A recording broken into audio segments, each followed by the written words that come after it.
بسم اللہ الرحمن الرحیم۔ آج کا عنوان ہے عادت اور عبادت۔ یاد رکھیے، جیسا کہ لفظ میں دیکھیں الفاظوں میں تو صرف بے کا فرق نظر آتا ہے، لیکن یہ بے کا ہی فرق دنیا میں کمال رکھتا ہے۔ جو لوگ اشارات لطف سے واقف ہیں وہ اس بے کے ہندسے سے یا بے کے حرف سے بھی واقف ہوں گے۔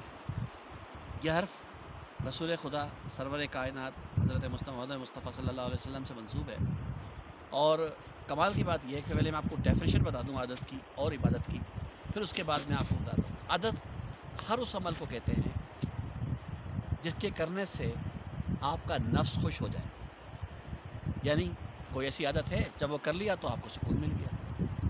مثلا کسی کو نشے کی عادت ہے، کسی کو زیادہ کھانے کی عادت ہے، کسی کو زیادہ بولنے کی عادت ہے، کسی کو کچھ کسی کو کچھ۔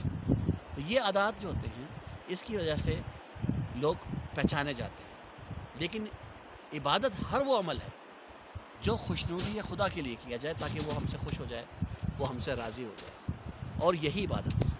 اور فرائض عبادت سے ہٹ کر جو اللہ کے علاوہ ہے وہ تمام عبادت جو ہم یہ سوچ کے کریں کہ یہ خدا ہم سے خوش ہو جائے تو یقیناً یہ بھی عبادت میں شمار ہوتی ہے۔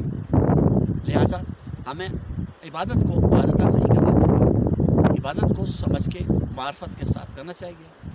اور یہ جو بے کا حصہ ہے اس پہ میں نے پورا ایک لیکچر نیا تیار کیا ہے جو آپ کو میں نے دینا ہے، کیونکہ عبادت ہی تو مین چیز ہے، اس کے لیے خدا نے ہم کو پیدا کیا، جس میں کہتا ہے میں نے تمام جنوں انس کو صرف اس لیے پیدا کیا کہ وہ میری عبادت کریں۔ تو جیسے کہ اقبال نے کہا کہ عبادت کرو بیاں کم نہ تھے کرو بیاں، عبادت کے لیے کم نہ تھے کرو بیاں، درد دل کے واسطے پیدا کیا انسان کو، ورنہ عبادت کے لیے کم نہ تھے کرو بیاں۔ مظفر آکاش، پلوگا وادی، گلیشیئر، سوادی سوات سے۔